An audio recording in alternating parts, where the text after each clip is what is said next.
ಆದುದೆಲ್ಲ ಒಳ್ಳೆಯದಕ್ಕೆ ಆಗಿದೆ, ಆಗುವುದೆಲ್ಲ ಒಳ್ಳೆಯದೇ ಆಗುತ್ತಿದೆ, ಆಗಲಿರುವುದು ಸಹ ಒಳ್ಳೆಯದೇ ಆಗಲಿದೆ. ರೋಧಿಸಲು ನೀನೇನು ಕಳೆದುಕೊಂಡಿರುವೆ? ಕಳೆದುಕೊಳ್ಳಲು ನೀನು ತಂದಿರುವುದಾದರೂ ಏನು? ನಾಶವಾಗಲು ನೀನು ಮಾಡಿರುವುದಾದರೂ ಏನು? ನೀನೇನು ಪಡೆದಿದ್ದರೂ ಅದನ್ನು ಇಲ್ಲಿಂದಲೇ ಪಡೆದಿರುವೆ. ಯಾವುದು ನಿನ್ನ ಭಾಗ್ಯದಲ್ಲಿ ಇದೆಯೋ ಅದು ನಿನಗೆ ಸಿಕ್ಕೇ ತೀರುತ್ತದೆ. ಯಾವುದು ನಿನ್ನದಲ್ಲವೋ ಅದು ನೀನು ಎಷ್ಟೇ ಪ್ರಯತ್ನಿಸಿದರೂ ಸಿಗಲಾರದು. ಚಿಂತೆ ಬಿಡು. ಜೀವನದಲ್ಲಿ ಬರುವುದೆಲ್ಲವ ಬಂದಂತೆ ಸ್ವೀಕರಿಸು. ನಮ್ಮ ಬದುಕೇ ಒಂದು ಹೋರಾಟ. ಈ ಹೋರಾಟದಲ್ಲಿ ನಾವು ಮಾಡುವ ಕಾರ್ಯವನ್ನು ಪ್ರಾಮಾಣಿಕವಾಗಿ ಮಾಡಬೇಕು. ಏನು ಆಗಬೇಕೋ ಅದು ಆಗೇ ತೀರುತ್ತದೆ. ಅದನ್ನು ತಡೆಯಲು ನಮ್ಮಿಂದ ಸಾಧ್ಯವಿಲ್ಲ. ಸತ್ಯದ ದಾರಿಯಲ್ಲಿ ಹೋಗು. ನೀನು ನಡೆಯುವಾಗ ಪಾತಾಳಕ್ಕೆ ಬಿದ್ದರೆ ನಿನ್ನನ್ನು ಮೇಲೆತ್ತಲು ನಾನು ಬಂದೇ ಬರುತ್ತೇನೆ. ಸ್ವರ್ಗದಲ್ಲಿ ಎಲ್ಲವೂ ಇದೆ, ಆದರೆ ಸಾವಿಲ್ಲ. ಭಗವದ್ಗೀತೆಯಲ್ಲಿ ಎಲ್ಲವೂ ಇದೆ, ಆದರೆ ಸುಳ್ಳಿಲ್ಲ. ಜಗತ್ತಿನಲ್ಲಿ ಎಲ್ಲವೂ ಇದೆ, ನೆಮ್ಮದಿಯಿಲ್ಲ. ಇವತ್ತಿನ ಎಲ್ಲಾ ಮಾನವರಲ್ಲಿ ಎಲ್ಲವೂ ಇದೆ, ಆದರೆ ಶಾಂತಿಯಿಲ್ಲ. ಮನಸ್ಸಿಗೆ ಮದವೇರಿದಾಗ ಸ್ಮಶಾನದಲ್ಲಿ ತಿರುಗಾಡಿ ಬರಬೇಕಂತೆ. ಏಕೆಂದರೆ ಅಲ್ಲಿ ನಾನು ನನ್ನಿಂದಲೇ ಎಂದು ಹೇಳಿದ ಎಷ್ಟು ಜನ ಮಣ್ಣಾಗಿರುವವರು ಕಾಣಸಿಗುತ್ತಾರೆ. ಭಗವಂತ ತಡ ಮಾಡಿದರೂ ನ್ಯಾಯ ಮಾಡುತ್ತಾನೆ, ಆದರೆ ಅನ್ಯಾಯ ಮಾಡುವುದಿಲ್ಲ. ತಡ ಆಗುವುದರ ಹಿಂದೆ ಅದ್ಭುತಗಳು ನಡೆಯುತ್ತವೆ. ಕಾದು ನೋಡಬೇಕಷ್ಟೇ. ಎಲ್ಲ ಹೇಳುತ್ತಾರೆ, ಮನುಷ್ಯ ಖಾಲಿ ಕೈಯಲ್ಲಿ ಬರುತ್ತಾನೆ, ಖಾಲಿ ಕೈನಲ್ಲಿ ಹೋಗುತ್ತಾನೆ ಎಂದು.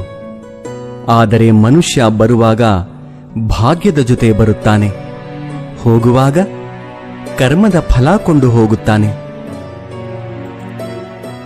ಬದುಕುವುದಕ್ಕಾಗಿ ದುಡಿಯುವುದು ಅನಿವಾರ್ಯ. ಹಾಗೆಂದು ಫಲದ ಮೇಲೆ ಕಣ್ಣಿಟ್ಟು ಕೆಲಸ ಮಾಡಿದರೆ ನಿರಾಸೆ ಹೆಚ್ಚು. ಕೆಲಸವನ್ನು ಶ್ರದ್ಧೆಯಿಂದ ಪ್ರೀತಿಯಿಂದ ಮಾಡಿದರೆ ಫಲ ಇಂದಲ್ಲ ನಾಳೆ ದೊರಕಿಯೇ ದೊರಕುತ್ತದೆ. ಒಂದು ಬಾರಿ ಅರ್ಜುನ ಶ್ರೀಕೃಷ್ಣನನ್ನು ಕೇಳಿದ, ಈ ಗೋಡೆಯ ಮೇಲೆ ಒಂದು ಸಂದೇಶ ಬರಿ. ಅದು ಹೇಗಿರಬೇಕೆಂದರೆ, ಖುಷಿಯಲ್ಲಿದ್ದಾಗ ಓದಿದರೆ ದುಃಖವಾಗಬೇಕು, ದುಃಖವಾಗಿದ್ದಾಗ ಓದಿದರೆ ಖುಷಿಯಾಗಬೇಕು. ಕೃಷ್ಣನು ಬರೆದ, ಈ ಸಮಯ ಕಳೆದು ಹೋಗುತ್ತದೆ. ಅಕ್ಕಿ ಅನ್ನಕ್ಕೆ ಕೇಳಿತು, ನೀನು ನಾನೇ ಆಗಿದ್ದೆ, ಆದರೆ ಅದು ಹೇಗೆ ಅನ್ನವಾದೆ ಎಂದು. ಅನ್ನ ಸುಂದರವಾಗಿ ಉತ್ತರಿಸಿತು, ನೀರು ಮತ್ತು ಬೆಂಕಿಗಳ ಸಂಪರ್ಕಕ್ಕೆ ಒಳಗಾದೆ, ಅವುಗಳ ಸಂಸ್ಕಾರದಿಂದ ಮೃದುವಾದೆ, ಮಧುರವಾದೆ. ಅಕ್ಕಿ ಎನ್ನುವ ಭಾವ ಕಳೆದುಕೊಂಡೆ, ಅನ್ನ ಎನ್ನುವ ಅನುಭವ ಪಡೆದುಕೊಂಡೆ. ಅದೇ ರೀತಿ ಸಜ್ಜನರ ಸಂಗದಿಂದ ನಮ್ಮಲ್ಲಿರುವ ಅಜ್ಞಾನ, ದುರಿತ, ದುಮ್ಮಾನಗಳ ಭಾವ, ಕಾಠಿಣ್ಯತೆ ತೊಲಗಿ ಪುಣ್ಯ, ಜ್ಞಾನ, ಮೋಕ್ಷಗಳೆಂಬ ಮೃದುತ್ವದ ಅನುಭವ ದೊರೆಯುತ್ತದೆ. ಚಿಂತಿಸಲು ನೀನೇನು ಕಳೆದುಕೊಂಡಿರುವೆ? ನಿಶ್ಚಿಂತೆಯಿಂದಿರಲು ನೀನೇನು ಪಡೆದುಕೊಂಡಿರುವೆ? 3 ದಿನದ ಈ ನಾಟಕದಲ್ಲಿ ಕಳೆದುಕೊಳ್ಳಬೇಕಾಗಿರುವುದು ಕರ್ಮ ಒಂದೇ, ಪಡೆಯಬೇಕಾಗಿರುವುದು ಪುಣ್ಯ ಒಂದೇ. ದೊಡ್ಡ ಮನುಷ್ಯನಾಗುವುದು ಒಳ್ಳೆಯದು, ಆದರೆ ಒಳ್ಳೆಯ ಮನುಷ್ಯನಾಗುವುದು ದೊಡ್ಡ ವಿಷಯ. ದುಃಖದ ಬಗ್ಗೆ ಚಿಂತಿಸತೊಡಗಿದರೆ ಸದಾ ದುಃಖಿಯಾಗಿಯೇ ಉಳಿಯುತ್ತೀಯ. ಸದಾ ಸುಖ ಸಂತೋಷಗಳನ್ನು ಧ್ಯಾನಿಸುತ್ತಿದ್ದರೆ ಮುಂದೆ ಸುಖಿಯಾಗುತ್ತೀಯ. ಏಕೆಂದರೆ ಮನಸ್ಸು ಯಾವುದರ ಬಗ್ಗೆ ಹೆಚ್ಚಾಗಿ ಧ್ಯಾನಗೊಳ್ಳುವುದೋ ಅದೇ ಸಕ್ರಿಯವಾಗುವುದು. ಪರಮಾತ್ಮನಲ್ಲಿ ಏನನ್ನಾದರೂ ಬೇಡುವುದಾದರೆ ಪರಮಾತ್ಮನನ್ನೇ ಬೇಡು. ಪರಮಾತ್ಮ ನಿನ್ನವನಾದರೆ ಸರ್ವಸ್ವವೂ ನಿನ್ನದೇ. ಹೊಡೆತದ ನೋವನ್ನು ತಡೆದುಕೊಳ್ಳುವ ಶಕ್ತಿಯನ್ನು ನೀಡುವ ಭಗವಂತ ಸಮಯ ಬಂದಾಗ ತಿರುಗಿಸಿ ಹೊಡೆಯೋ ತಾಕತ್ತನ್ನು ನೀಡುತ್ತಾನೆ. ನೀವು ಪ್ರಯತ್ನಿಸುವವರೆಗೂ ನಿಮ್ಮೊಳಗಿನ ಶಕ್ತಿಯ ಅರಿವು ನಿಮಗಿರುವುದಿಲ್ಲ. ಪ್ರಯತ್ನ ನಿರಂತರವಾಗಿರಲಿ.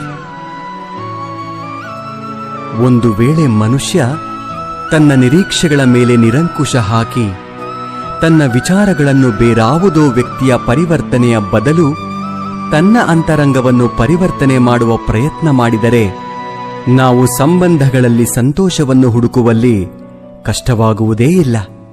ಅರ್ಥಾತ್ ಸ್ವೀಕಾರ ಭಾವವೇ ಸಂಬಂಧದ ವಾಸ್ತವಿಕ ಅರ್ಥವಾಗುವುದು. ಸಮಸ್ಯೆ ಸವಾಲುಗಳನ್ನು ಯಾರು ಅವಕಾಶಗಳನ್ನಾಗಿ ಪರಿವರ್ತನೆ ಮಾಡಿಕೊಳ್ಳುತ್ತಾರೋ ಅವರು ಮಾತ್ರ ಬದುಕಿನಲ್ಲಿ ಗಟ್ಟಿಯಾಗಿ ನಿಲ್ಲಬಲ್ಲರು. ಒಂದು ಕಲ್ಲು ಒಂದು ಸಾರಿ ಮಾತ್ರ ಮಂದಿರಕ್ಕೆ ಹೋಗುತ್ತದೆ, ಹೋಗಿ ಭಗವಂತನಾಗುತ್ತದೆ. ಆದರೆ ಪ್ರತಿದಿನವೂ ಮಂದಿರಕ್ಕೆ ಹೋಗುವ ಮನುಷ್ಯನು ಮಾತ್ರ ಕಲ್ಲಾಗಿಯೇ ಇರುತ್ತಾನೆ. ಯಾವ ರಾಜನೂ ಸದಾಕಾಲ ರಾಜನಾಗಿರುವುದಿಲ್ಲ. ಯಾವ ಶ್ರೀಮಂತನೂ ಕೊನೆಯವರೆಗೂ ಶ್ರೀಮಂತನಾಗಿರುವುದಿಲ್ಲ. ಯಾವ ಬಡವನೂ ಕೊನೆಯವರೆಗೂ ಬಡವನಾಗಿಯೇ ಇರುವುದಿಲ್ಲ.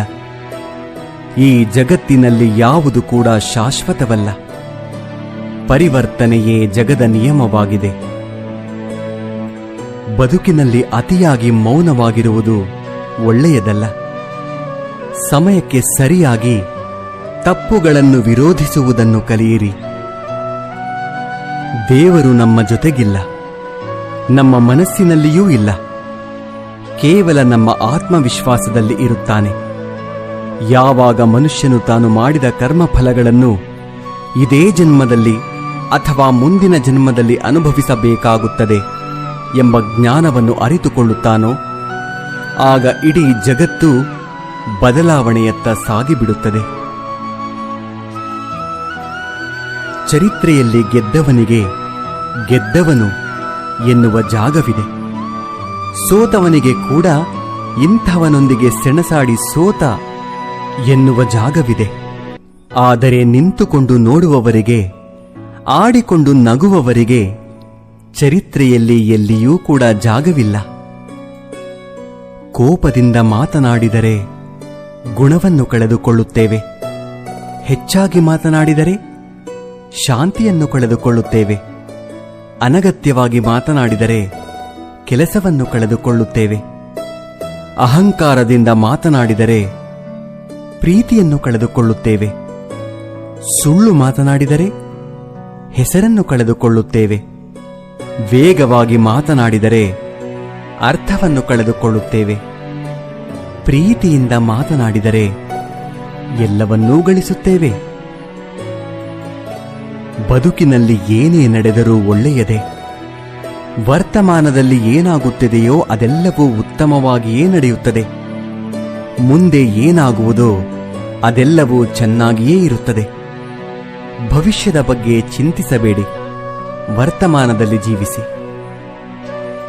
ಒಂದು ಬಾರಿ ಅರ್ಜುನ ಶ್ರೀಕೃಷ್ಣನನ್ನು ಕೇಳುತ್ತಾನೆ, ಎಲ್ಲವೂ ಹಣೆಬರಹದಲ್ಲೇ ಬರೆದಿದ್ದರೆ ಪ್ರಯತ್ನಪಟ್ಟು ಫಲವೇನು ಎಂದು.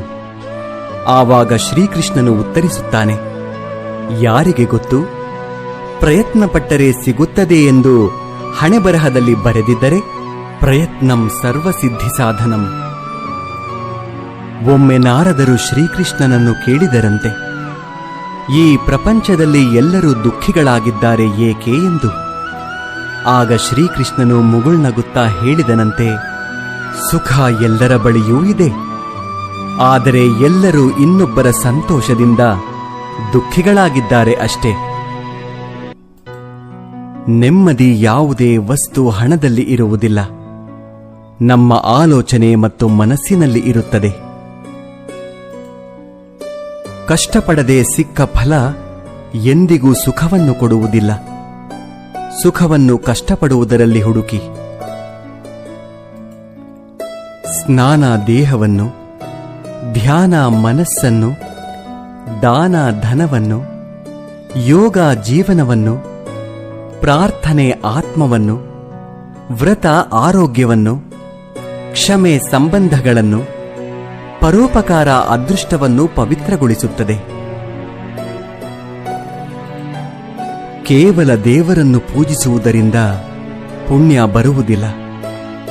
ಉತ್ತಮ ಬುದ್ಧಿ, ಉತ್ತಮ ಯೋಚನೆ, ಉತ್ತಮ ಕೆಲಸ, ಉತ್ತಮ ಮಾತು, ಉತ್ತಮ ವರ್ತನೆ, ಕರುಣೆ, ಅಹಿಂಸೆಯಿಂದ ಪುಣ್ಯ ಸಿಗುತ್ತದೆ. ಮುಂಬರುವ ಜನ್ಮಕ್ಕೆ ಈ ಜನ್ಮವೇ ಬುನಾದಿಯಾಗಿರುವುದು ನಿಜ. Thank you for watching this video. ಜೈ ಹಿಂದ್.